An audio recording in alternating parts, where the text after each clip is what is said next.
परम मंगल में परात्पर अखिलेश्वर अकारण करुणा वरुणालय भक्त वांछा कल्पतरु तड़िद्वित विनिंदित पीताम्बरधारी श्री बालकृष्ण लाल की प्यारे गिरधर लाल की वांगमयी शब्दमयी प्रतिमूर्ति हम आप सबके मध्य में विराजमान श्रीमद् भागवत महापुराण को बारंबार प्रणाम। संत जनों की परम कृपा से आप सब सागरवासियों के प्रेम के फलस्वरूप सागर के माननीय विधायक जी एवं हमारी किशोरी जी के अति प्रिय परिवार श्री शैलेंद्र जी और उनकी धर्म पत्नी श्री अनुश्री जी, आप दोनों के प्रेम भाव के फलस्वरूप सागर में फिर से कथा का ये सुंदर क्रम हो रहा है। ये बहुत बड़े सौभाग्य की बात है। कहाँ हमारे भागवत जी में कहते हैं कि भाग्योदयेन बहुजन्म समर्जितेन सत्संगमं च लभते पुरुषो यदा वै अज्ञान हेतु कृतमोह मदांधकारम नाशम विधाय तदोदयते विवेक। भाग्योदयेन बहुजन्म समर्जितेन, एक जन्म के फल से कथा नहीं हो सकती। अनेक जन्मों के फल जब एक साथ इकट्ठे होते हैं तब सत्संग जीवन में आता है। अच्छा, एक बात और, सत्संग जीवन में आना एक बात है, आपका सत्संग में जाना एक और बात है। पर सत्संग जो जीवन में आ रहा है या आप जिस सत्संग में जा रहे हो उसको भली भांति अपने जीवन पर लागू करना, ये विशेष बात है। भागवत जी में कथा आती है, एक राजा थे, उनका नाम था रहुगण। क्या नाम था? रहुगण राजा।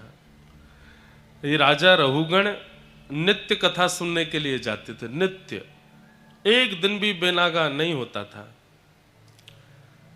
रोज कथा सुनने के लिए जाते, सालों तक कथा सुनते रहे। तो एक दिन क्या हुआ, ये राजा हैं, महाराजा हैं, इतने गांव इतने शहर इनके बस में आते हैं, इतनी इनकी संपत्ति है, इसका अभिमान तो इनको रहता ही था। इसका भी अभिमान इनको होने लगा कि मैं नित्य कथा सुनने जाता हूं। और लोग प्रसिद्धि में इस बात को ये स्वयं बुलवाते थे कि सबको बताओ कि मैं नित्य सत्संग करता हूं, एक दिन भी नहीं छोड़ता। तब फिर उनके जीवन में एक भरत जी महाराज आए, जिनका जड़ भरत नाम पड़ा।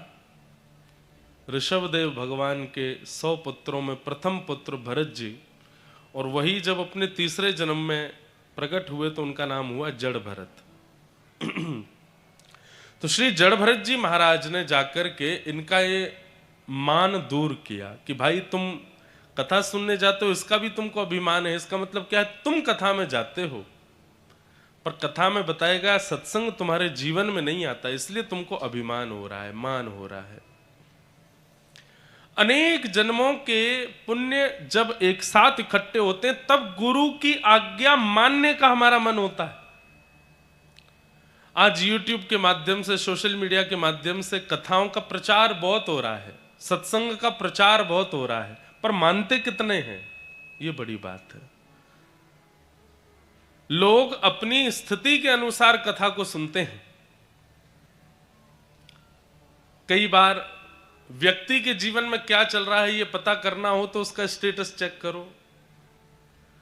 अगर अपने स्टेटस में उसने किसी संत महापुरुष की बात लगा रखी है तो समझो कि कोई छोड़ के चला गया बेचारे को, ब्याह टूट टाट गया है, कुछ तो गड़बड़ हुआ है, इसीलिए इतना एक्टिव होता। आजकल पहले व्यक्ति दुखी होता था तो एकांत में जाता था, आजकल व्यक्ति दुखी होता है तो सोशल मीडिया पे आता है, वहां पे फिर पोस्ट करना शुरू करता है। इस बात को मानिए, हमने मंच से कुछ कहा या किसी महापुरुष ने अपने उपदेश में कुछ कहा, आपको वो बात अच्छी लगी, ये एक बात है, पर आपने उस बात का अनुकरण किया, जीवन में उतारा, ये विशेष बात है।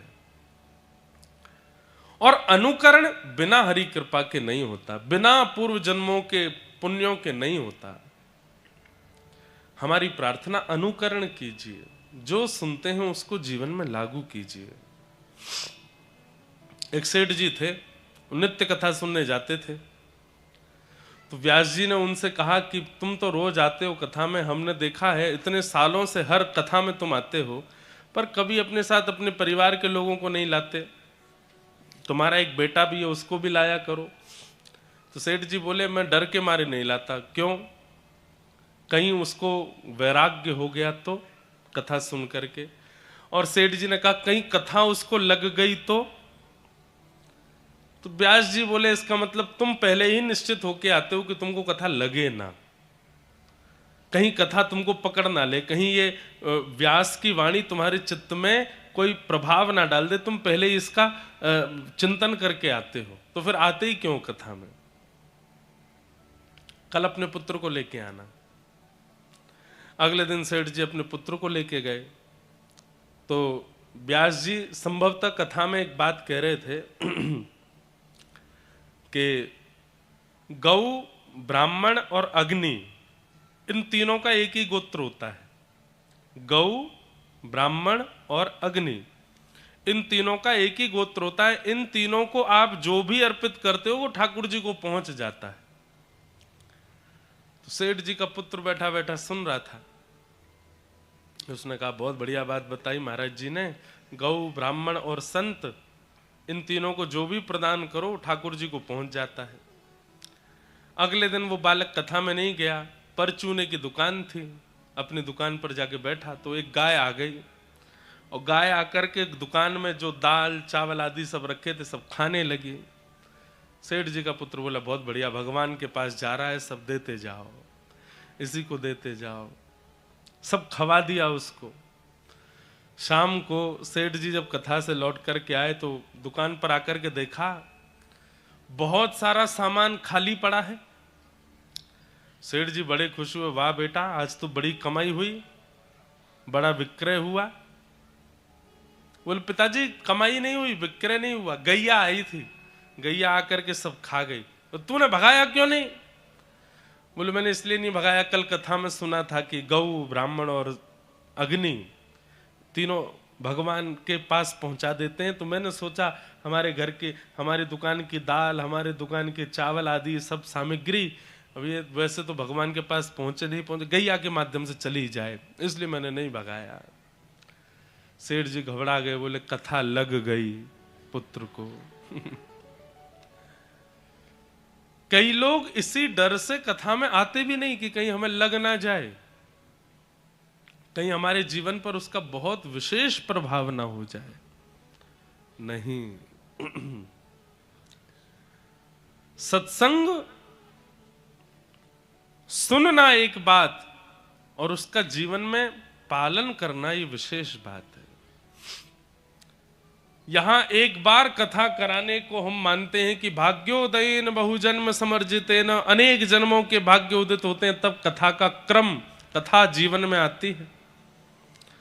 पर धन्य है सागर वाले, एक साल में 6 महीना में ही दूसरी कथा हो रही है इनके यहाँ, इनके नगर में।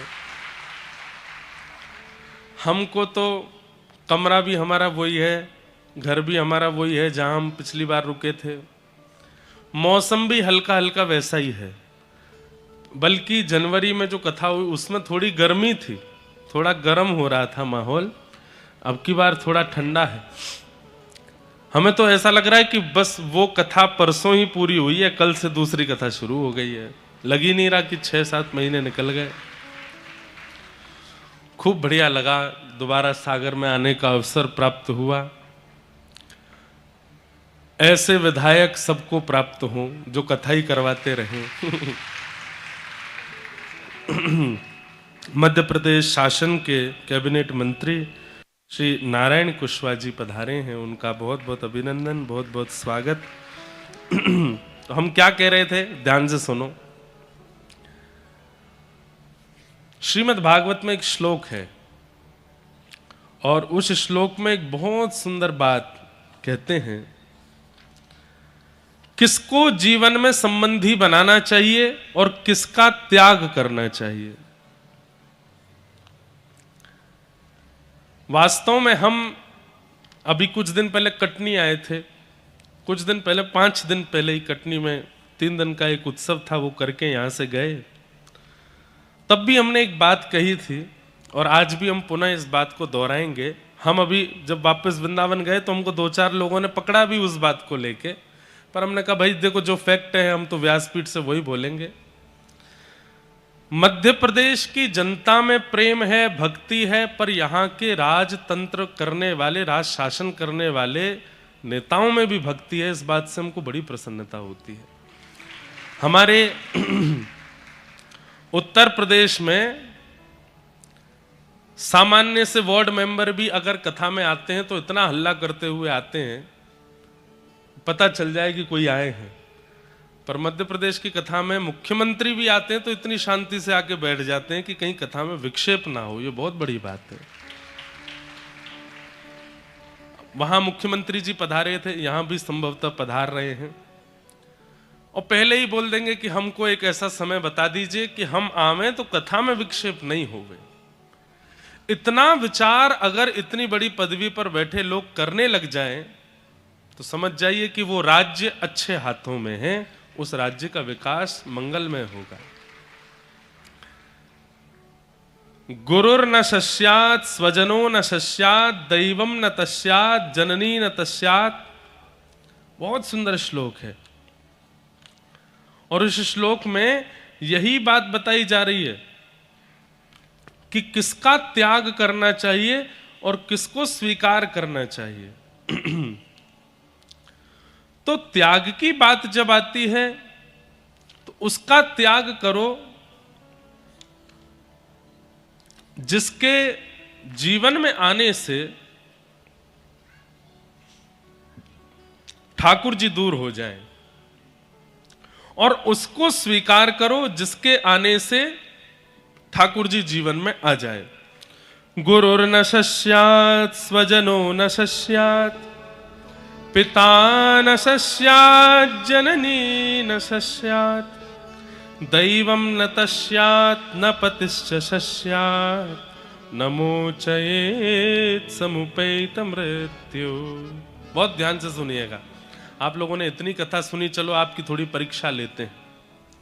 यहां पर कहा गया गुरुर न शस्यात्, उस गुरु का त्याग करो जो अपनी पूजा पहले करावे, ठाकुर जी की बाद में करावे, अपना वंदन पहले करावे और शिष्यों को यहां तक कह दे कि मैं ही परमात्मा हूं, मुझे सर्वस्व मान करके भजो। देखो, शिष्य के मन में यह भावना होनी चाहिए कि मेरे गुरु परात्पर परमात्मा है, पर गुरु ना बोले कि मैं ही परमात्मा हूं, मेरी वंदन करो। शिष्य के मन में तो यह भावना होनी चाहिए कि मेरे सर्वस्व मेरे गुरु हैं, पर गुरु कह करके बोल दे मैं ही पांडुरंग हूं, मैं ही विट्ठल हूं, मैं ही बिहारी जी हूं, मैं ही राधा रमण जी हूं, ऐसे गुरु का त्याग करो जो ठाकुर जी को पीछे रख के स्वयं का वंदन करावे। बताइए, भागवत में ऐसा कौन सा पात्र है जिसने ठाकुर जी के आगे गुरु का त्याग किया? बताओ। राजा बलि। जब भगवान द्वार पर आए, अभी प्रश्न करूंगा, सबके उत्तर दीजिएगा आप लोग। भगवान वामन बनकर के द्वार पर आए और राजा बलि से 3 पग जमीन मांगी। राजा बलि जैसे ही संकल्प करने लगे, गुरु शुक्राचार्य जी उस संकल्प देने वाली उस पात्र में जाकर के बैठ गए, जल निकलने ही नहीं दिया। तो भगवान ने कुशा से उस पात्र में छेद किया, जल प्राप्त होते ही प्राप्त हो गए। तो बलि ने त्याग किया अपने गुरु का। क्यों? भगवत मिलन में बाधा बन रहे थे। गुरु न शस्यात् स्वजनो न शस्यात्, अपने भाई बंधुओं का त्याग कर देना चाहिए यदि वो भगवत मिलन में बाधा बने। बताओ किसने त्याग किया? जोर से बोलो, किसने? विभीषण। विभीषण ने त्याग किया रावण का। क्यों? गुरु भगवत मिलन में बाधा बन रहे हैं। तो वो भाई भाई नहीं है जो कथा में जाने से रोके, जो ठाकुर जी के मिलन से रोके, जो आपको संभलने और सुधरने से रोके। आजकल घर के लोग यदि प्याज लहसुन छोड़ देते हैं, मांस मदिरा त्याग देते हैं, तो घर के लोग चिंता करने बैठ जाते हैं कि इसने मांस मदिरा आदि का त्याग क्यों कर दिया। अरे ये तो अच्छी बात है कि वो छोड़ रहा है, सुधर रहा है। भगवत मिलन मतलब भगवान से मिलना ही नहीं होता, अपने जीवन को संवारना सुधारना भी भगवत मिलन होता है। व्यक्ति समय से सोना शुरू कर दे, समय से उठना शुरू कर दे, अल्प आहार पावे, शुद्ध भोजन करे, शुद्ध व्यवहार करे, शुद्ध वस्त्र पहने, किसी के साथ छल कपट आदि ना करे, ये सब जीवन में परिवर्तन होना भी भगवत मिलन के समान माना जाता है। और इससे यदि किसी को दिक्कत होती है तो ऐसा भाई त्यागने योग्य है, उसको त्याग दो। स्वजनो न शस्यात, अगला आता है पिता न शस्यात, उस पिता को त्यागो जो भगवत मिलन में बाधा बने। ये तो बहुत सरल है। किसने त्यागा? किसने? प्रहलाद जी। ये आगे वाले ही बोल रहे हैं, पीछे वाले ना बोल रहे हैं अभी। किसने त्याग किया? प्रहलाद जी ने त्याग किया अपने पिता हिरण्यकश्यप का। अच्छा, इसमें एक बात और ध्यान से सुनिएगा, यहां त्याग का मतलब आप ये मत सोच लेना कि आज ही घर जाके छोड़ दो उनको, नहीं। त्याग का मतलब कई बार ऐसा होता है, आप लोग अपने व्यवहार में भी अनुभव करते हैं कि आप किसी व्यक्ति का शरीर से त्याग नहीं करते, लेकिन मन से उसकी उतनी इज्जत भी नहीं होती। आप शरीर से उसके साथ ही रहते हैं, सामने आ जाए तो आप व्यवहार निभाते हैं, पर मन में उसका स्थान नहीं है। यहां मन से त्याग की बात है। जो भगवत मिलन में बाधा बन रहा है उसका शरीर से तो आप त्याग नहीं कर सकते।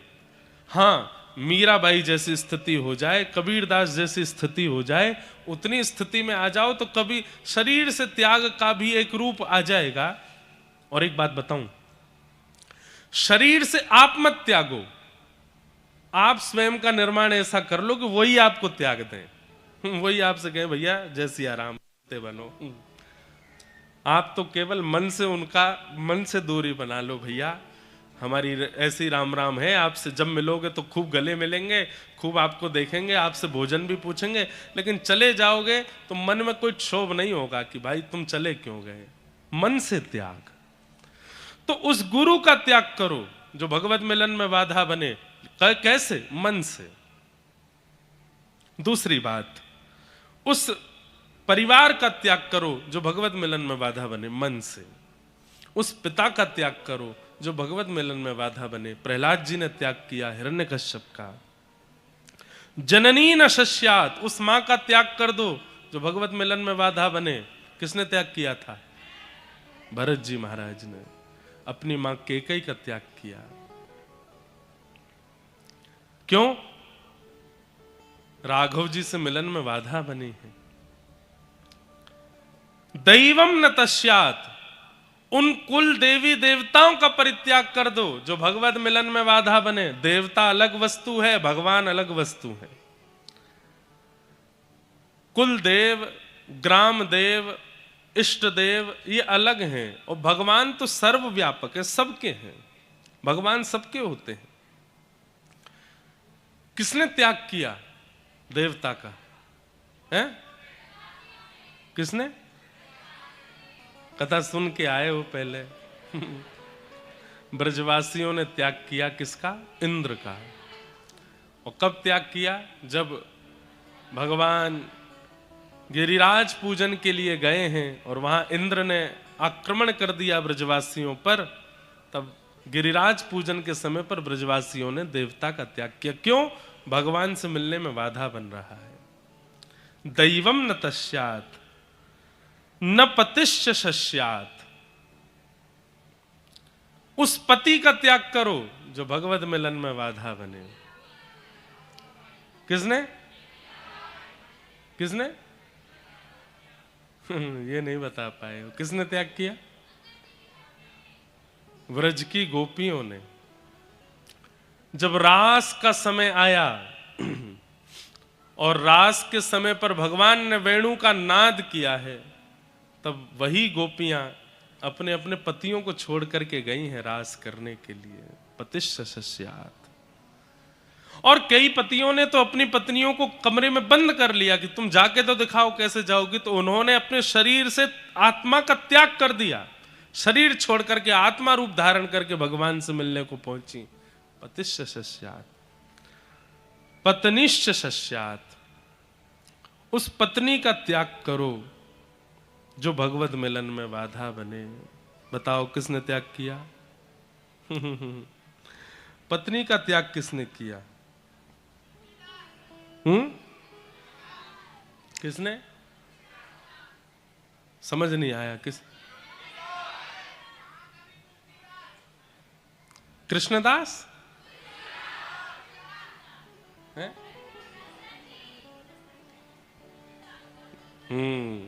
गोस्वामी तुलसीदास जी ने त्याग किया अपनी पत्नी का। क्यों?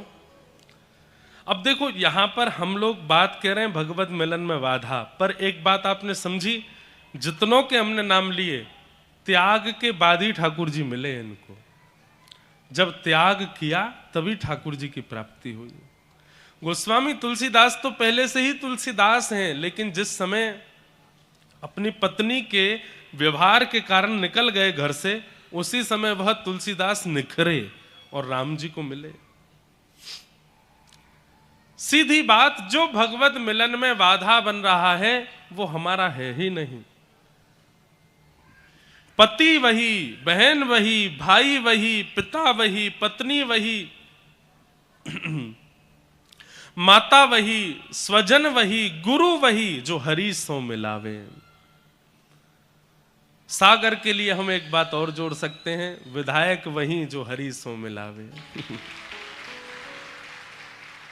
ये सुनकर के अभी हम पद यात्रा में थे तो हमारे बागेश्वर वाले बोले अब कहाँ कथा है? मैंने कहा सागर में। बोले हैं अभी तो आए थे आप कुछ दिन पहले। मैंने फिर से जा रहे हैं? अच्छा कोई और कथा? मैंने नहीं शैलेंद्र जी करा रहे हैं। फिर से कथा करा रहे हैं? और अभी तो किए थे। मैंने कहा हाँ जनवरी फरवरी में हुई थी। बड़ी भक्ति आई भैया चित्त में, इतनी जल्दी कथा करा रहे हैं। मैंने कहा ये तो किशोरी जी कृपा है। वो भी आश्चर्य में थे, भाई कोई विधायक जी, कोई नेता जी, कोई भी व्यक्ति कथा कराने का, एक बार कथा कराने के बाद 5 साल तक तो मन में रहता है कि अभी धीमे कराएंगे, आराम से कराएंगे, बाद में कराएंगे। 6 महीना में इतनी व्याकुलता उत्पन्न होना। भगवान करे हमारे भारत में जितने राज्य हैं, जितने प्रांत हैं, जितने शहर हैं, सब जगह की राजनीति निभाने वाले राजनेता ऐसे हो जाए कि उनके राज्य में, उनके प्रांत में, उनके नगर में, उनके गांव में संत जनों का आगमन होता ही रहे, वैष्णव जनों का आगमन होता ही रहे। समझ जाइए कि एक दिन इतने संतों के आगमन के प्रभाव से ठाकुर जी को भी उस प्रांत, नगर, गांव में आना पड़ेगा। हमारे यहाँ भक्तमाल जी कहती हैं कि महादेव एक जगह को प्रणाम करते हैं तो पार्वती जी पूछती हैं आपने इस स्थान को प्रणाम क्यों किया? तो महादेव कहते हैं देवी भविष्य में इस स्थान में कभी कथा होगी, इसलिए मैं इस स्थान को प्रणाम कर रहा हूं। सोचिए, जहां कथा होती है वक्ता की प्रधानता नहीं है, श्रोता की प्रधानता नहीं है, यजमान की प्रधानता नहीं है। प्रधानता है ये जो पोथी सामने विराजमान साक्षात कृष्ण स्वरूप हैं। ये ऐसे ही कहीं भी नहीं पहुंच जाती हैं। आप कितना भी धन खर्चा कीजिए, कितनी भी व्यवस्था कीजिए, भागवत जी अपने आप चल करके, अपने आप आपकी व्यवस्था से प्रसन्न होकर के नहीं आती। इनको कृपा करनी है, ये तो ही आएंगी। हम साल भर कथा करते हैं, कितनी कथाएं ऐसी होती हैं, सब व्यवस्थाएं होने के बाद भी वो कथा नहीं हो पाई। क्यों? ठाकुर जी की इच्छा नहीं थी। पर एक ही स्थान पर इतनी जल्दी दूसरी कथा का हो जाना, ये बंधुओं, हम 2 दिन से हम ही सोच रहे हैं कैसे हुआ। बस हो गया, ठाकुर जी की कृपा से हो गया। ये बहुत बड़ी कृपा है। बस ठाकुर जी ऐसी कृपा जैसी सागर पर हुई है वैसी भारत के हर नगर पर हो जाए, वहाँ कथा होती रहे। यहाँ हम 2 बार आ गए, पर सागर की स्थिति ऐसी बन जाए कि हर 1-2 महीना में कोई ना कोई कथाकार, सब भारत के बड़े बड़े संत महापुरुष यहाँ पधारें। और ऐसे राजनेता या ऐसे प्रथम व्यवस्था प्रमुख यदि किसी नगर में होंगे तो यह हो जाएगा, यह संभव हो जाएगा। एक राजा की कथा मुझको याद भी आ रही है, पर उनका नाम याद नहीं आ रहा।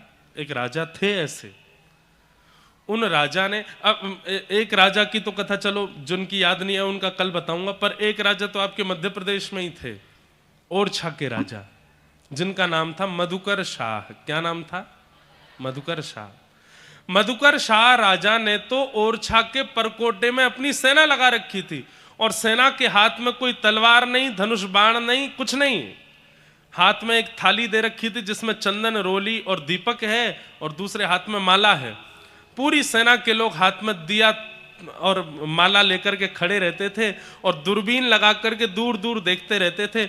ओरछा के परकोटे में यदि कोई भी संत महापुरुष दिखते थे, उनको आज्ञा थी, दौड़ करके जाइए, सबको तिलक वंदन कीजिए, माला पहनाइए, दक्षिणा रखिए, और अंत में निवेदन कीजिए, समय हो तो भीतर पधार करके राजा को आशीर्वाद दें।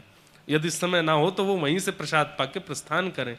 24 घंटे ओरछा के परकोटे में एक रसोई सिद्ध होती रहती थी, जहां पर पूड़ी, दाल, चावल आदि सब बनते रहते थे, और मार्ग में आने जाने वाले संत वैष्णवों की प्रसादी चलती रहती थी। ऐसे राजा मधुकर शाह कृपा करके राम राजा सरकार, मैंने कहा ना, ऐसे राजा जिस नगर में होंगे, ऐसे सेवक जिस नगर में होंगे, जिनके कारण संतों का आगमन बढ़ जाए, जिनके कारण संतों का आवागमन, कथाओं का होना प्रारंभ हो जाए नगर में, तो ठाकुर जी को आना पड़ता है। मधुकर शाह पर कृपा करने के लिए श्री राम राजा सरकार आकर के विराजमान हो गए, और आज भी श्री राम जी वहां विराजमान हैं। उनकी पत्नी वो राम भक्त थी। अच्छा, ये भी अद्भुतता थी कि मधुकर शाह राजा जो थे ये कृष्ण भक्त थे, और इनकी पत्नी जो थी वो राम भक्त थी, और उनकी राम भक्ति से प्रसन्न होकर के स्वयं सरजू जी से प्रकट होकर के श्री राम राजा सरकार ओरछा में आकर के विराजमान हो गए। आज भी दर्शन दे रहे हैं। तो धन्य हैं आप सब लोग कि आपके यहाँ कथाएं होती रहती हैं। मैं एक बार सागर पहले भी आया था, और इसी स्थान पर आया था। परम पूजनीय प्रातः स्मरणीय श्री मलुक पीठ वाले महाराज जी की कथा हुई थी, यहीं हुई थी, इसी प्रांगण में हुई थी। तब एक दिन के लिए मुझे आने का सौभाग्य प्राप्त हुआ था, वो कुछ घंटे के लिए। सुबह हमारे यहाँ से एक बड़ी अच्छी एक व्यवस्था है सागर आने की। एक ट्रेन चलती है, सुबह सुबह 7 बजे वृंदावन से बैठो, और संभवतः वो ललितपुर आती है कि यहीं सागर आती है, ललितपुर आती है ना शताब्दी। हाँ, तो वही बस वहीं उतर गए थे, वहां से यहाँ कथा में सम्मिलित हुए, कथा में सम्मिलित हो फिर दोबारा उसी ट्रेन में बैठ के वापस चले गए थे। आज जब मैं आ रहा था तो मुझे वो स्मृति याद आई कि मैं आ चुका हूँ पहले भी यहाँ एक कथा में। तो धन्य है, ऐसे ऐसे महापुरुषों की यहाँ कथा हुई है, और हमें भी दूसरी बार यहाँ आने का अवसर प्राप्त हुआ है। कल हम बोल तो गए थे कि अब 2 बार आ गए 1 साल में, अब अगला चक्कर कब लगेगा कोई पता नहीं है। पिछली बार भी ऐसे ही बोल के गए थे 6 महीना में ही आना पड़ा, अब अगली बार का पता नहीं है कब आना पड़ जाए। पता चली कि मार्च अप्रैल में फिर से आ गए हम। लेकिन यदि ऐसे हम कोई उनका प्रचार नहीं कर रहे हैं, आप ये मत सोचना, हम अपने मंच से कभी किसी का प्रचार तो नहीं करते हैं, पर ऐसे भक्तों की संख्या या ऐसे राजनेता अगर किसी नगर में रहेंगे तो आना पड़ेगा, किसी न किसी प्रभाव से, भाव से आना पड़ेगा। तो हमारी बहुत बहुत शुभकामनाएं कि आप लोग ऐसे नगर में रहते हैं जहां कथा से इतना प्रेम किया जाता है, वैष्णवों से इतनी प्रीति की जाती है। ठाकुर जी निश्चित इस नगर पर कृपा करके हैं ही यहाँ पर पुनः पधारेंगे, ऐसी हमारी भावना है। कल हम लोगों ने महात्म्य की चर्चा सुनी, आज प्रथम स्कंद से कथा का प्रारंभ करते हैं। जन्माद्यस्य अतोऽन्वयादितरतः चार्थे स्वविज्ञस्वराट् तेने ब्रह्म हृदय आदि कवये मुह्यन्ति सूरय तेजो वारि मृदां यथा विनिमयो यत्र तृषगो मृषा धाम्ना स्वेन सदा निरस्तकुहकं सत्यं परम धीमहि। श्रीमद् भागवत के प्रारंभ में परम सत्य परमात्मा को वंदन किया। मैं इस भाव पर एक बात कहता हूं, धर्म किसे कहते हैं कि हमारे द्वारा की गई क्रिया केवल हमको सुख देती है या हमारे कुछ लोगों को सुख देती है, वो धर्म नहीं है। धर्म का मतलब सर्वांगीण विकास, जो सबको आनंदित करे, वो धर्म कहलाता है। मैंने कोई ऐसा निर्णय लिया, मैंने कोई ऐसी बात कही जो मुझे अच्छी लगी या मेरे कुछ लोगों को अच्छी लगी, पर अधिक संख्या में लोग उससे निराश हो गए, वो धर्म नहीं हो सकता। हाँ, कई बार ऐसा भी होता है कि आप कोई बात कहते हैं तो 1000 लोग राजी हैं लेकिन 10 लोग राजी नहीं हैं, पर 1000 लोगों की रजामंदी है तो वो धर्म है। भागवत के प्रथम श्लोक में कृष्ण को वंदन नहीं किया। अगर कृष्ण वंदन करते तो शायद हो सकता है कि कई लोग उसमें प्रसन्न नहीं होते। राम वंदन करते तो भी उसमें कई लोग प्रसन्न नहीं होते। किसी अन्य देवी देवता को वंदन करते तो उसमें शायद कुछ लोगों के हृदय को ठेस पहुंचती, हमारे देवता का नाम नहीं लिया या हमारी देवी का नाम नहीं लिया। सबकी आस्था के केंद्र अलग हैं। तो वेदव्यास जी महाराज ने भागवत के प्रथम श्लोक में ऐसी वस्तु को वंदन किया जो सबको प्रिय है, इसीलिए भागवत पूजनीय है। और वो ऐसी वस्तु क्या है? सत्य। क्या है? सत्य। वेदव्यास जी महाराज ने कृष्णम परम धीमहि नहीं कहा, रामम परम धीमहि नहीं कहा। वेदव्यास जी महाराज कहते हैं, मैं भागवत के प्रथम श्लोक में परम सत्य को वंदन करता हूं। सत्यम परम धीमहि, परम सत्य को वंदन करता हूं। अब सत्य ऐसी वस्तु है जो सबको स्वीकार है। संसार में ऐसा कोई नहीं जो सत्य का आस्वादन ना करना चाहता हो। सबको सत्य प्रिय होता है। ऐसा तो कुछ है नहीं कि किसी व्यक्ति को असत्य में, अरे अत्याधिक असत्य बोलने वाला व्यक्ति जो सुबह से शाम तक केवल झूठ ही बोलता रहता है, उसकी भी जब सुनने की बारी आती है तो वो भी सत्य ही सुनना चाहता है। नमोस्तुते व्यास विशाल बुद्धे, इसलिए भागवत जी के रचयिता श्री वेदव्यास जी को प्रणाम किया गया। क्यों? क्योंकि उन्होंने भागवत के प्रारंभ में सत्य को वंदन किया है। अगर सत्य को वंदन किया है तो मैं ये बात भी खुलकर के इस मंच से कह दूं, भागवत सुनने का अधिकार केवल हिंदुओं को है ऐसा नहीं। श्रीमद् भागवत सुनने का अधिकार मुस्लिमों को भी है। भागवत सुनने का अधिकार क्रिश्चियनों को भी है, अन्य जाति मजहब के लोगों को भी है। क्यों? क्योंकि भागवत में कोई धर्म विशेष की बातें नहीं है। और धर्म का मतलब हम क्या समझते हैं? धर्म का मतलब हम लोग समझते हैं ये हिंदू धर्म है, ये मुस्लिम धर्म है, ये ईसाई धर्म है, ये वो धर्म है। नहीं, ये सब प्रैक्टिसेस हैं। बाकी धर्म का मतलब सबका कल्याण, सबके साथ भलाई, सबके साथ अच्छा व्यवहार, ये तो सब जगह होता है। मूल धर्म का मतलब जो सबको प्रिय लगे, वह धर्म कहलाता है। हमारे भारत के भूतपूर्व और पूर्व राष्ट्रपति रहे एपीजे अब्दुल कलाम, थे तो वो मुस्लिम, लेकिन क्या किसी संत शंकराचार्य ने उनको वंदन नहीं किया? सबने उनको स्वीकार किया, सबने उनसे प्रेम किया। आज भी उनका नाम किसी सभा में लिया जाता है तो सभा पूरी आनंदित हो जाती है। जो उनके कार्यों से अवगत हैं, जो उनके व्यक्तिगत स्वभाव से अवगत हैं, सब प्रसन्न हो जाते हैं। जात पात पूछे नहीं को, हरि को भजे सो हरि को हो। व्यक्ति का स्वभाव, विचार और क्रिया अगर उनमें शुद्धता व्याप्त है तो व्यक्ति की जात नहीं पूछी जाती, फिर व्यक्ति का मजहब नहीं पूछा जाता, फिर वो व्यक्ति प्रिय हो जाता है, सबका प्रिय हो जाता है।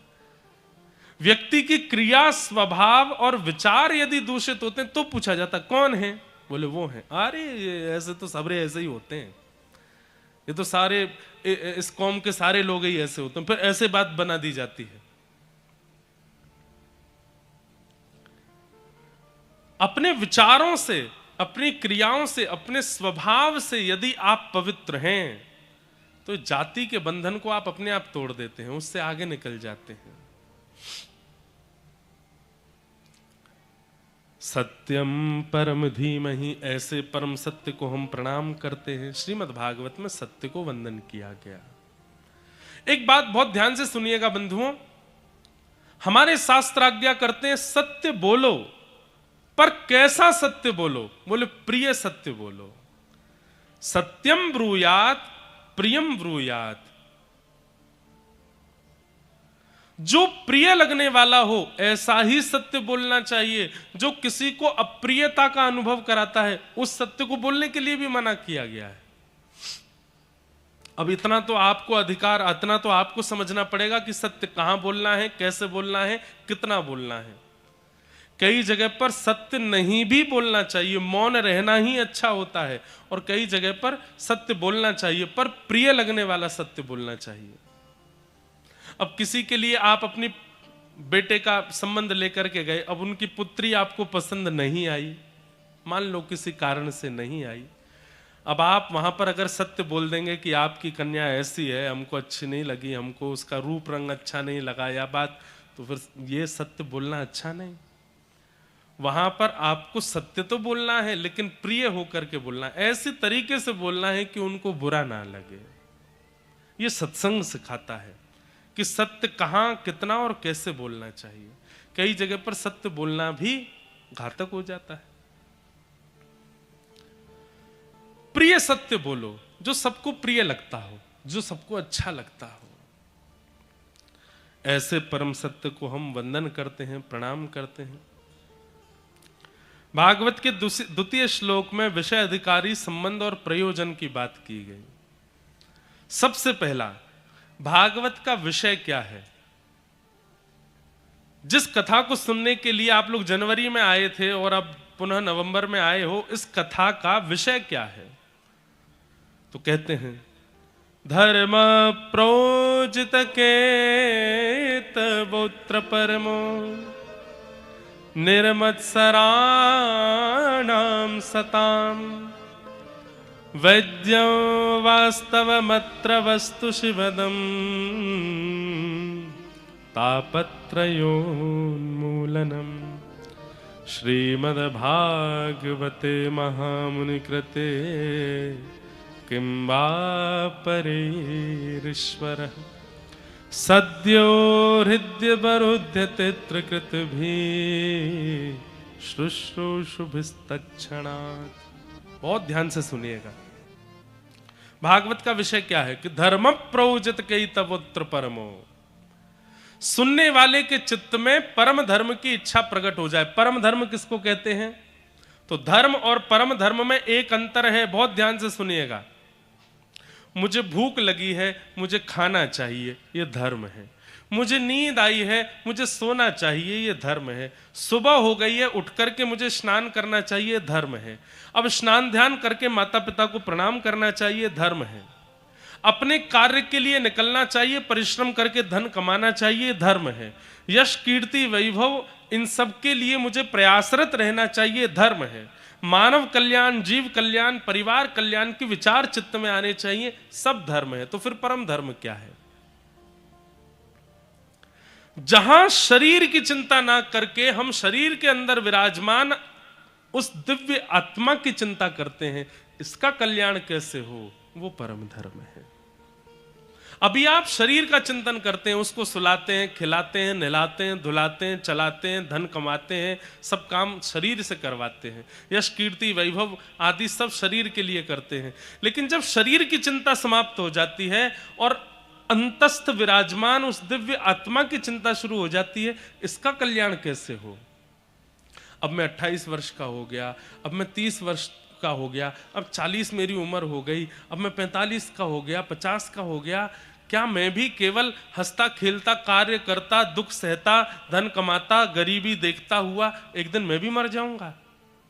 मृत्यु आवे उससे पहले मैंने अपने इस चित्त का कल्याण क्यों नहीं किया? ये चिंतन जिस दिन से आपके चित्त में प्रारंभ हो जाए, समझ जाओ वही परम धर्म है। जहां आपको देह की कम चिंता होती है, अपनी आत्मा की चिंता ज्यादा होती है। आत्मा की चिंता होने वाले व्यक्ति का स्वभाव कैसा होता है पता है? आप वृंदावन से किसी के यहां प्रसाद लेकर के गए और कहा भैया हम वृंदावन से आए हैं, ये देखो बिहारी जी का प्रसाद है। सामने वाले व्यक्ति ने आपका स्वागत नहीं किया, आपसे राम राम नहीं करी, सबसे पहले तुरंत प्रसाद लेकर के खोल करके एक तिनका अपने मुख में डाल लिया। क्यों? कहीं भैया मैं इनका आदर सम्मान करने लग गया और मैंने कहा लाओ प्रसाद धर देते हैं, थोड़ी देर बाद पाऊंगा, कहीं इतने में मेरे प्राण निकल गए तो प्राण निकले उससे पहले मैं प्रसाद सेवन कर लूं। नियम बना लीजिए, कोई भी व्यक्ति घर पर आता है और वो कोई प्रसाद कह करके कोई वस्तु अर्पित करता है, आपके सामने कहता है कि वहां का प्रसाद है, उससे बाद में बात कीजिए, पहले कि भैया जल्दी पहले प्रसाद दो। तुरंत प्रसाद का एक तिनका लेके पाइए। एकादशी है, आपका मंगलवार का व्रत है, बृहस्पतिवार का, जो भी व्रत आपके रहते हैं सब व्रत बाद में, प्रसाद घर पर आवे सबसे पहले सेवन करो। क्यों? प्राण निकल गए तो उससे पहले ठाकुर जी का प्रसाद स्वीकार कर लो। एक जगन्नाथपुरी के राजा थे, उन राजा ने नियम बना लिया कि महाप्रसाद जैसे ही मंदिर से छूटता था, ठाकुर जी को अर्पित होने के बाद सबसे पहले वो महाप्रसाद उस राजा के यहां आता था। और राजा का स्वभाव था वो सिंहासन से उतर करके सबसे पहले महाप्रसाद ग्रहण करते, फिर पुजारी जी को प्रणाम करते थे, फिर किसी और से बात करते थे। प्रसाद की इतनी महिमा। एक दिन वो राजा अपने कुछ अन्य राजा सखाओं के साथ में कुछ खेल रहा था, चौसर खेल रहा था। इतना खेल में व्यस्त हो गया, इतना खेल में मगन हो गया, उसी समय पुजारी जी प्रसाद लेकर के आ गए। किसी ने आके कहा राजन प्रसाद आया है महाप्रभु जी का। तो राजा ने कहा बस बस 1 मिनट लगेगा मुझे, उनको बैठाओ मैं अभी आता हूं। राजा यहाँ चौसर खेलने में लगा, बाहर जाकर के संकेत किया, बोले राजा कह रहे हैं वो अभी आएंगे, आप 2 मिनट प्रतीक्षा करो। तो पुजारी जी को ये बात अच्छी नहीं लगी कि इन्होंने प्रतीक्षा करने के लिए कहा, ठाकुर जी का प्रसाद प्रतीक्षा करेगा। पुजारी जी उठ करके वहां से चले गए। जैसे ही पुजारी जी वहां से गए तो थोड़ी देर में राजा खेल से निवृत्त होकर तुरंत भागा, प्रसाद आया, प्रसाद लेकर के आओ। तो सैनिकों ने कहा प्रसाद तो ले गए पुजारी जी, आपने प्रतीक्षा के लिए कहा तो उदास होकर के ले गए। राजा को इतनी ग्लानि हुई कि मैंने प्रसाद आया और मैंने मना कर दिया। मैं खेल में इतना तल्लीन हो गया, उसमें इतना मगन हो गया कि द्वार पर आए हुए प्रसाद की अवहेलना कर दी मैंने।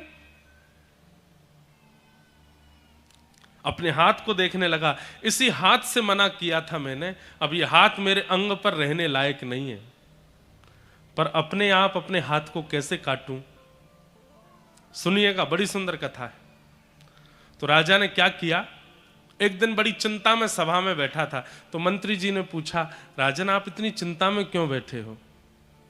तो राजा ने कहा मैं तुम्हें बताऊं, तुम किसी को तो नहीं बताओगे? मंत्री बोले नहीं मैं किसी को नहीं बताऊंगा। बोले एक प्रेत मेरे कक्ष में आता है रात में, और रात में वो प्रेत नहीं दिखता, केवल उसका हाथ जंगले से दिखाई देता है, और उसका हाथ देख करके मुझे बड़ा डर लगता है। मंत्री बोले आपने हमें पहले क्यों नहीं बताया? बोले डर के कारण नहीं बताया। बोले क्या चाहते हैं आप? बोले मैं चाहता हूं कि कोई उस प्रेत का हाथ काट दे तो मेरे को रात में जो भय होता है वो ठीक हो जाए। मंत्री बोले आज आप चिंता मत करो, मैं आपके कक्ष में सोऊंगा और तलवार लेकर के बैठूंगा, जैसे ही वो प्रेत आएगा हाथ दिखाएगा हल्ला करेगा मैं उसका हाथ काट दूंगा। राजा बोले ठीक है। मंत्री नीचे गद्दा लगा करके सो गए, राजा पलंग पर सो गए। जैसे ही मंत्री की थोड़ी आंख लगी, राजा चुपचाप उठ करके बाहर गए और खिड़की खोल करके अपना ही हाथ भीतर डाल करके आवाज करने लगे जोर जोर से। मंत्री ने तुरंत उठ करके राजा का हाथ काट दिया। लेकिन जैसे ही देखा तो क्या पाया, अरे ये तो राजा ही हैं। राजा ने अपना हाथ कटवा दिया। मंत्री ने कहा राजन आपने तो कहा था कोई प्रेत है, आपने अपना हाथ कटवा दिया।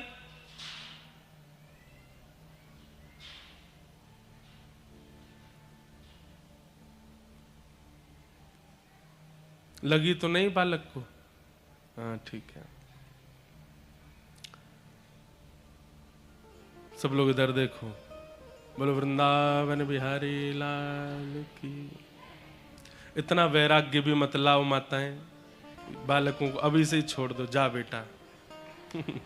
कथा सुन के हम में विरक्ति आ रही है।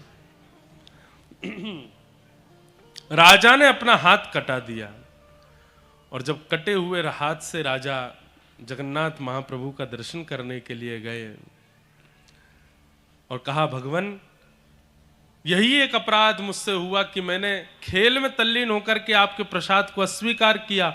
जिस हाथ से मैंने मना किया था प्रसाद लेने को, आज उस हाथ को कटवा दिया, अब यह हाथ नहीं रहेगा। महाप्रभु जगन्नाथ जी प्रसन्न हो गए, उसको हृदय से लगा करके उसका हाथ पुनः प्रकट करवा दिया और कहा, राजन तुम्हारी इस भक्ति से मैं बहुत प्रसन्न हूं। अभिप्राय क्या समझ में आया? व्यक्ति जब अपने देह का चिंतन करता है तो वो व्यक्ति धर्म करता है, लेकिन उस व्यक्ति को जब अपने देह में विद्यमान उस दिव्य चेतना आत्मा की चिंता होती है, तब वो जो क्रिया करता है उसको परम धर्म कहते हैं। श्रीमद् भागवत क्या कराती हैं? दैहिक कर्म कराना नहीं सिखाती, आत्मा के द्वारा आप भगवत प्राप्ति कैसे कर सको वो क्रम जो सिखावे वो भागवत है। अब कथा सुनना ये दैहिक क्रम नहीं है। अगर अपने देह से आप पूछेंगे कि कथा चल रही है कैसा लग रहा है, तो देह तो कहेगा कि भाई बहुत देर हो गई, अब मेरा मन हो रहा है कि इस पैर को थोड़ा सीधा कर लूं, थोड़ी कमर सीधी कर लूं, कोई तकिया लगा लूं, पीछे वाली आंटी जी थोड़े अपने घुटने हमसे टिका लो, कमर में दर्द हो रहा है। देह से यदि पूछो तो देह प्रसन्न नहीं होता। कई लोग शायद घड़ी भी देखते रहते होंगे, कब 6 बजेंगे, कब 5:30 बजेंगे, कब कथा विश्राम होगी, कब हम उठ करके जाएंगे। तो देह से यदि आप पूछो तो देह की प्रसन्नता नहीं होती कथा में। कथा में 6 बजे तक, 6:30 बजे तक, 5:30 बजे तक कौन बैठाता है आपको? आत्मा बैठाती है। वो आत्मा कहती है शरीर के लिए तो सब जगह हम कर्म कर ही रहे हैं, यहां जो वक्ता बोल रहे हैं उससे मुझे तृप्ति हो रही है, आपकी आत्मा कहती है, और उसकी तृप्ति के लिए आप उसको बैठा करके रखते हो। कल मुझे शैलेंद्र जी बताए, महाराज जी कई माताएं बहनें तो 10 बजे से आके बैठ जाती हैं कि आगे जगह मिलेगी कि नहीं, 11 बजे से आकर के अपना स्थान ग्रहण कर लेते हैं। ये 11 बजे से आपको यहां देह लेकर के नहीं आता। देह की अगर मानो तो देह क्या कह रहा है? देह तो कहता है जाड़ा पड़ रहा है, दोपहर में तो बढ़िया रहता है लेकिन लौटते समय ठंड लगती है, काहे को जाना कथा में, पड़े रहो दुनिया बिस्तर पे बढ़िया तान दुपट्टा आनंद करो, लाइव तो आई रही है कथा, फोन में सुन लेंगे। देह की अगर मानेंगे तो देह कथा में नहीं लाता है। कथा में बैठाना, कथा सुनना और उसको जीवन में लागू करवाना ये तो आत्मा करवाती है। परंतु 7 दिन तक तो आत्मा आपसे ये करवाएगी, पर 8वें दिन जिस दिन कथा यहां विश्राम हो जाए उसके बाद भी आपकी वो दिव्य चेतना आत्मा आपसे ये क्रिया करवाती रहे, तब समझो कि आप परम धर्म कर रहे हो, आप धर्म नहीं कर रहे हो, ये परम धर्म है। धर्म से इस लोक में आपको प्रसिद्धि मिल जाएगी, इस लोक में आपको संतुष्टि मिल जाएगी, पर परम धर्म से उस लोक में संतुष्टि की प्राप्ति होती है। परम धर्म से उस लोक में भगवत भाव की प्राप्ति होती है। तो श्रीमद् भागवत का विषय क्या है? परम धर्म करवाना। अब गिरिराज जी की परिक्रमा है, कितने लोग गए हैं गोवर्धन? परिक्रमा कितनों ने की है? सबने की है लगभग। महाराज जो वो आता है ना गुरु पूर्णिमा, उसको हमारे यहां बोलते मुड़िया पूनो, उस दिन सबसे ज्यादा संख्या में परिक्रमा करने वाले ही मध्य प्रदेश के आते हैं। इतनी भीड़ होती है गिरिराज जी में कि हम मध्य प्रदेश में इसलिए बहुत ज्यादा प्रशंसा कर देते हैं, ऐसी बात नहीं है, हम वास्तविकता हृदय से कह रहे हैं। मध्य प्रदेश के लोगों में भक्ति बहुत है और उसके पीछे कारण है यहाँ के लोगों की सरलता। यदि पैरामीटर नापा जाए भारत के हर प्रांत के लोगों का, तो स्वभाव की सरलता मध्य प्रदेश के लोगों में ज्यादा है। सीधे हैं थोड़े लोग, ऐसा नहीं है कि यहाँ चतुराई नहीं है यहाँ पर भी, पर और प्रांतों के लोगों से थोड़ी कम है। और प्रांत के लोग तो बहुत भयंकर चतुर हैं, और बड़ी बड़ी मेट्रोपॉलिटन सिटीज में तो चतुराई की तो बात ही मत पूछो, इतने चतुर लोग होते हैं कि बस क्या कहें।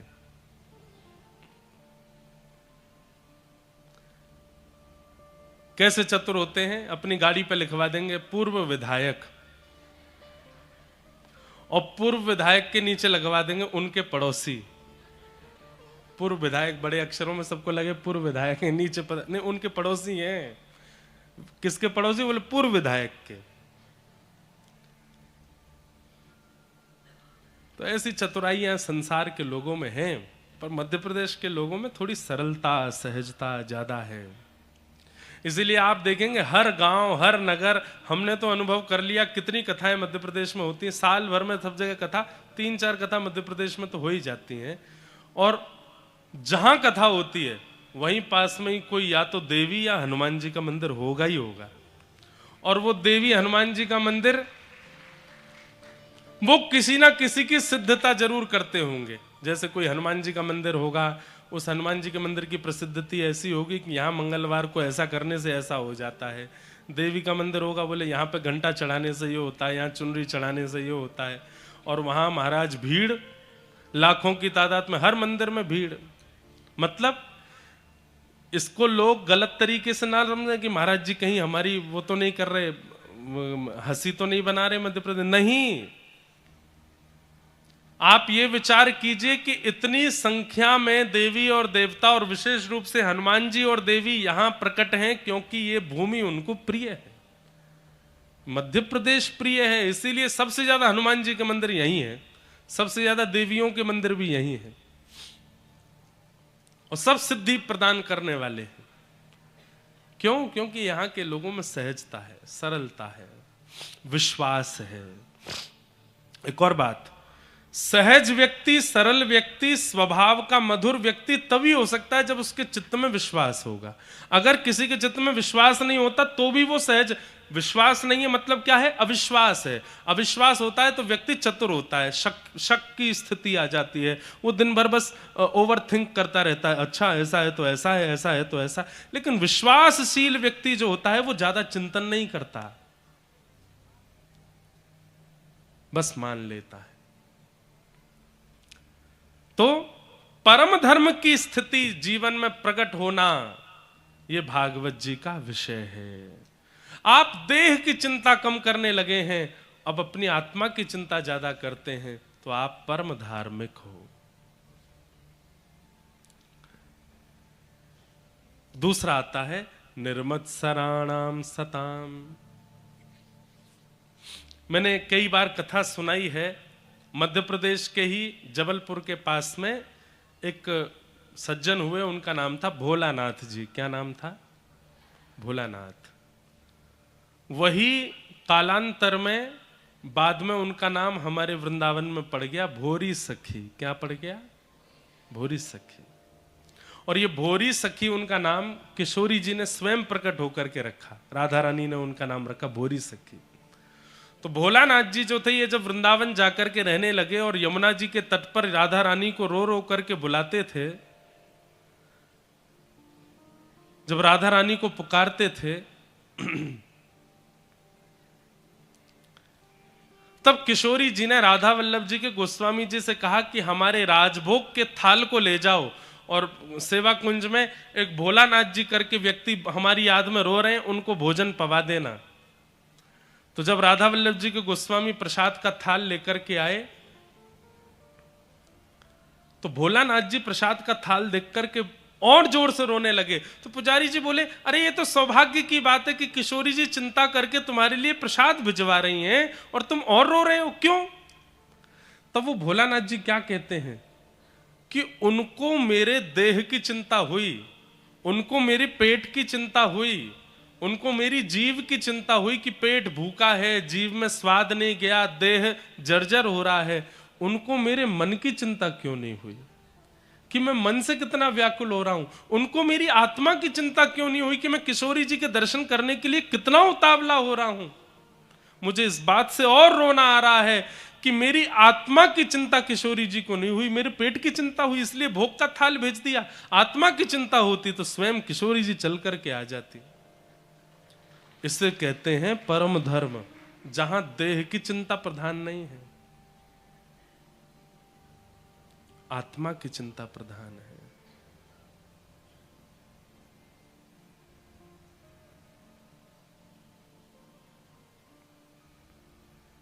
आत्मा की चिंता प्रधान है।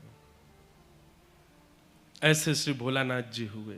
भोरी सखी निर्मत्सराणाम सताम। भागवत का अधिकारी कौन है?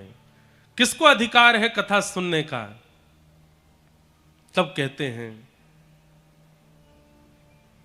जिसके चित्त में मात्सर्य दोष नहीं है। मात्सर्य दोष मतलब आपके अंदर काम है, क्रोध है, लोभ है, मोह है, ईर्ष्या है, द्वेष है, अभिनिवेश है, दुनिया की सारी दुर्गंध आपके अंदर है, कोई बात नहीं। लेकिन यदि एक दोष यदि आपके अंदर है तो आप ठाकुर जी को कभी प्राप्त नहीं कर पाओगे। और वो दोष क्या है? मात्सर्य दोष। मात्सर्य दोष मतलब दूसरे की उपलब्धि से परेशान होना। और क्षमा कीजिएगा, हर व्यक्ति के अंदर ये दोष होता है। हर व्यक्ति के अंदर ये दोष होता है। उसे दूसरे की उपलब्धि अच्छी नहीं लगती। इसको सामान्य भाषा में ईर्ष्या भी कहते हैं और सामान्य भाषा में जलन भी कहते हैं। जलन हो रही है कि वो इतना अच्छा क्यों हो गया, उसको इतना कैसे मिल गया, उसको ये प्राप्त कैसे हो गया। और ईर्ष्यालु व्यक्ति को सब कुछ मिलेगा लेकिन ठाकुर जी कभी नहीं मिल सकते। ईर्ष्या का दोष एक ऐसा दोष है जो ठाकुर जी से विमुख कराता है, ठाकुर जी से दूर कराता है।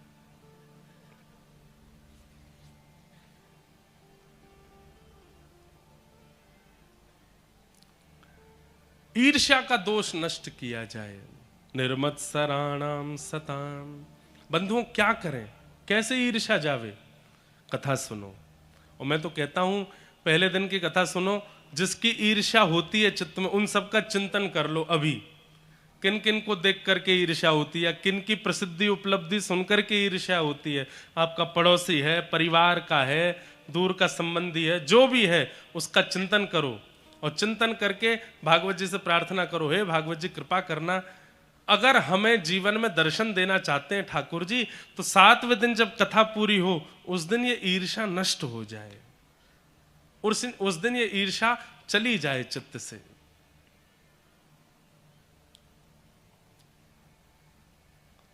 और जब जब ईर्ष्या प्रकट हो उनका फोटो सेव कर लीजिए अपने फोन में, जिनको देख करके ईर्ष्या होती हो बार बार देखो। और देख के जैसी ईर्ष्या हो जाए तुरंत श्री कृष्ण गोविंद हरे मुरारे, हे नाथ नारायण वासुदेव, ठाकुर जी आपको प्रणाम, इससे ईर्ष्या मेरी खत्म करो।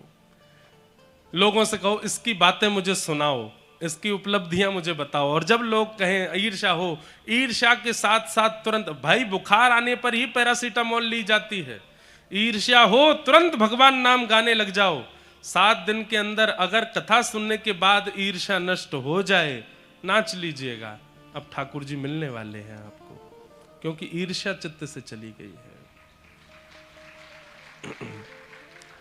हमारे ब्रज में गाते हैं, मेरे गिनियो ना अपराध लाडली श्री राधे, मेरे गिनियो ना अपराध लाडली श्री राधे, मेरे गिनियो ना अपराध लाडली श्री राधे, गिनियो ना अपराध लाडली श्री राधे, मेरे गिनियो ना अपराध लाडली श्री राधे, मेरे गिनियो ना अपराध लाडली श्री राधे, लाडली श्री राधे,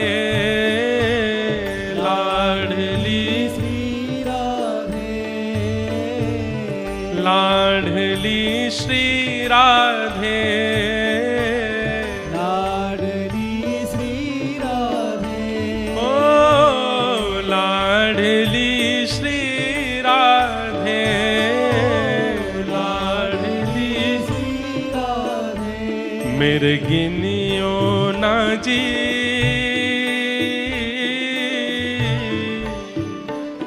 मेरे गिनियो ना अपराध, ओ मेरे गिनियो ना अपराध, लाडली श्री राधे।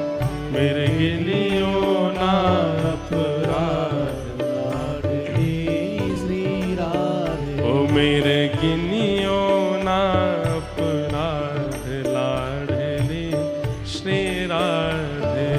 गिनियो ना अपराध, लाडली। स्वीकार करने से, एक बात सुनिएगा, दोष नष्ट कब होता है?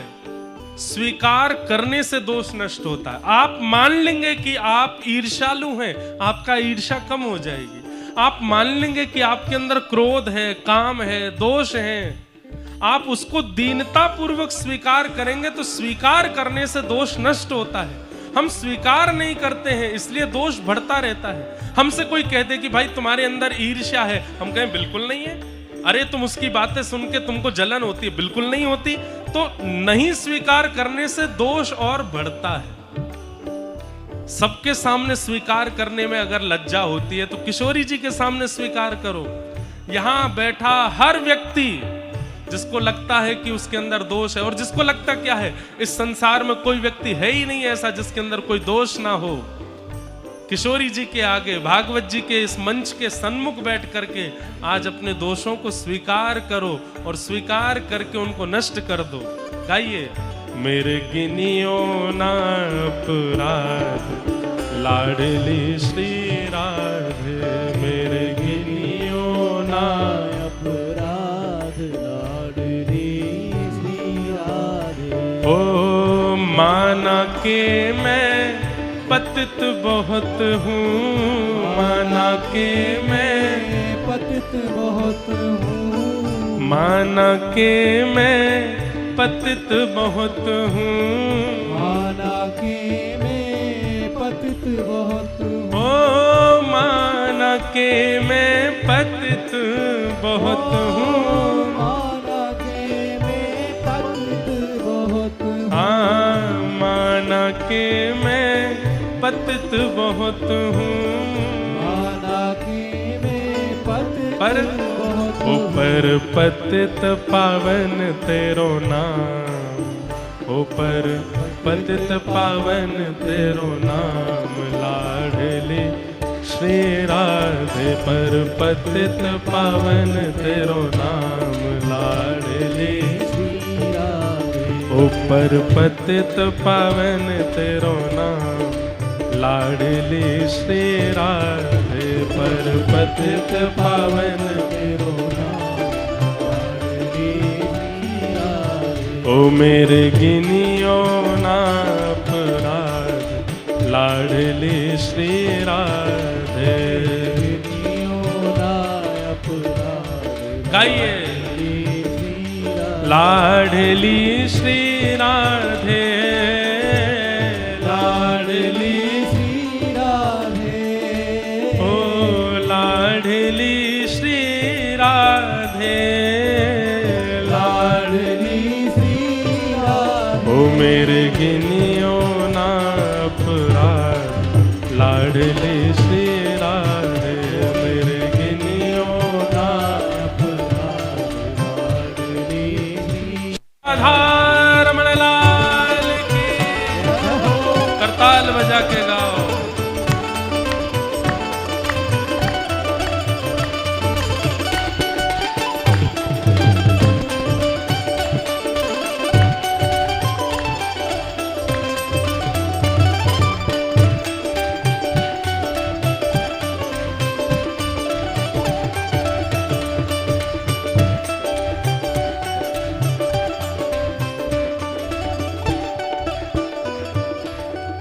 अष्ट सखिन में गोप गोपिन में, अष्ट सखिन में गोप गोपिन में, अष्ट सखिन में गोप गोपिन में, अष्ट सखिन में गोप गोपिन में। उन्हु की दासी दासन में, उन्हु की दासी दासन में, उन्हु की दासी दासन में, उन्हु की दासी दासन हे अष्ट सखिन में गोप गोपिन में, अष्ट सखिन गोपिन में, उन्हु की दासी दासन में, उन्हु की दासी दासन। कितनी अच्छी बात कह रहे हैं हे किशोरी जी।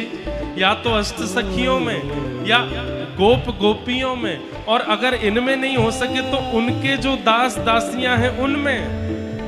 कहीं लिख ली जो मेरो नाम, कहीं लिख ली जो मेरो नाम, लाडली श्री राधे, कहीं लिख ली जो मेरो नाम, लाडली श्री राधे। ओ कहीं लिख ली जो मेरो नाम, लाडली श्री राधे, लिख ली जो मेरो नाम, लाडली श्री राधे, लाडली श्री राधे, लाडली श्री राधे, ओ लाडली श्री राधे, ओ लाडली श्री राधे। ओ मेरे गिनियो ना अपराध, लाडली श्री राधे, मेरे गिनियो ना अपराध, लाडली श्री राधे, ओ मेरे गिनियो ना अपराध, लाडली श्री राधे। गिनियो ना अपराध, लाडली श्री राधे।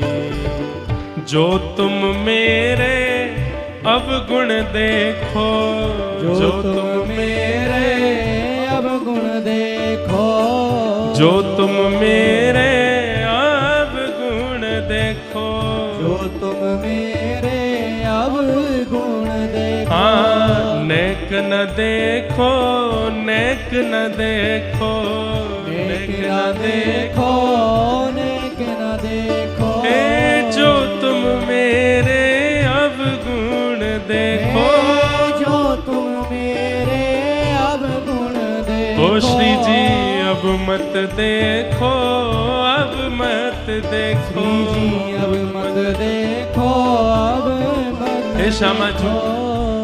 आप तो वैसे अवगुण नहीं देखती हैं, और इसका क्या प्रमाण है कीर्तन के बाद बताऊंगा कि किशोरी जी अवगुण नहीं देखती हैं। पर हम तो प्रार्थना कर ही सकते हैं, हे श्यामा जी हमने बहुत गलत किया है, आप कृपा करके मेरे अवगुणों को मत देखना। क्यों हो? क्योंकि इनका न कोई हिसाब, क्योंकि इनका न कोई हिसाब, ओ अब इनका न कोई हिसाब, अब इनका न कोई हिसाब, लाडली श्री राधे, अब इनका न कोई हिसाब, लाडली श्री राधे। ओ मेरे गिनियो ना अपराध, लाडली श्री राधे, गिनियो ना अपराध, लाडली श्री राधे। लाडली श्री राधे, लाडली श्री राधे, ओ लाडली श्री राधे, लाडली श्री राधे, लाडली श्री राधे, लाडली श्री राधे। ओ मेरे गिनियो, ओ मेरे गिनियो, ओ मेरे गिनियो ना अपराध, लाडली श्री राधे, गिनियो ना अपराध, लाडली श्री राधे। ओ मेरे गिनियो ना अपराध, लाडली श्री राधे, गिनियो ना अपराध, लाडली श्री राधे राधे राधे गोविंद राधे, राधे राधे राधे गोविंद राधे। भजो राधे राधे राधे गोविंद राधे, राधे राधे राधे गोविंद राधे। हे हे गोविंद राधे गोपाल राधे, गोविंद राधे गोपाल राधे, हे गोविंद राधे गोपाल राधे, गोविंद राधे गोपाल राधे, हे गोपाल राधे गोपाल राधे, हे गोविंद राधे, गोविंद राधे, हे गोपाल राधे, गोपाल राधे, हे गोविंद राधे, गोविंद राधे, हे गोपाल राधे, गोपाल राधे, गोविंद राधे, गोविंद राधे, हे गोपाल राधे, गोपाल राधे, हे गोविंद राधे, गोविंद हे राधे, गोपाल राधे, गोपाल हे राधे, गोविंद राधे। गोविंद राधे, मेरे गिनियो ना अपराध लाडली श्री राधे,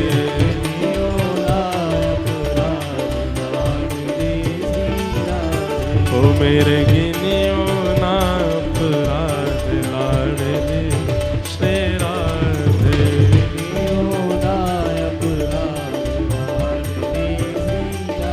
ओ मेरे गिनियो ना अपराध लाडली श्री राधे। जय जय श्री राम, जय जय श्री राम, जय जय श्री राम।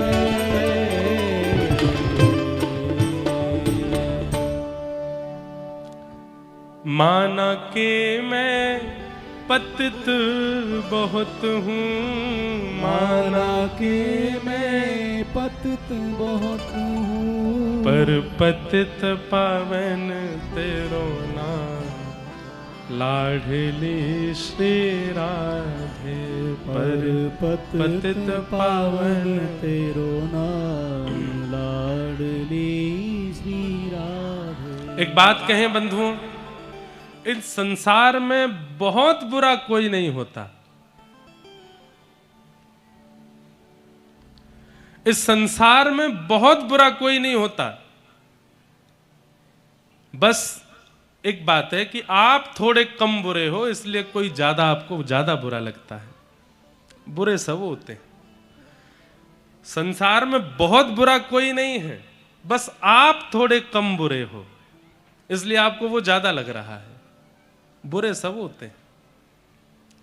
अच्छाई की बात करी जाए तो इस संसार में कोई बहुत अच्छा नहीं होता, आप थोड़े अच्छे हो, इसलिए आपको सब बहुत अच्छे लगते हैं।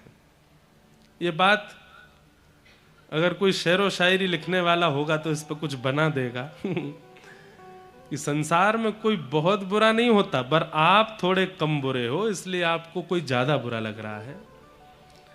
और संसार में कोई बहुत अच्छा नहीं होता, बस आप थोड़े अच्छे हो, इसलिए सब आपको बहुत अच्छे लगते हैं। संसार में 50-50 का रेशियो चलता है, सब अच्छे भी हैं बुरे भी हैं, सबके अंदर सारी गुण हैं। तो फिर क्या होता है, बस गुरु कृपा किसी किसी पर अधिक हो जाती है, गुरु कृपा किसी किसी पर विशेष हो जाती है, तो वो व्यक्ति इस अच्छे बुरे के दौर में भगवान का हो जाता है। और ठाकुर जी का हो जाना ही एक विशेष बात है।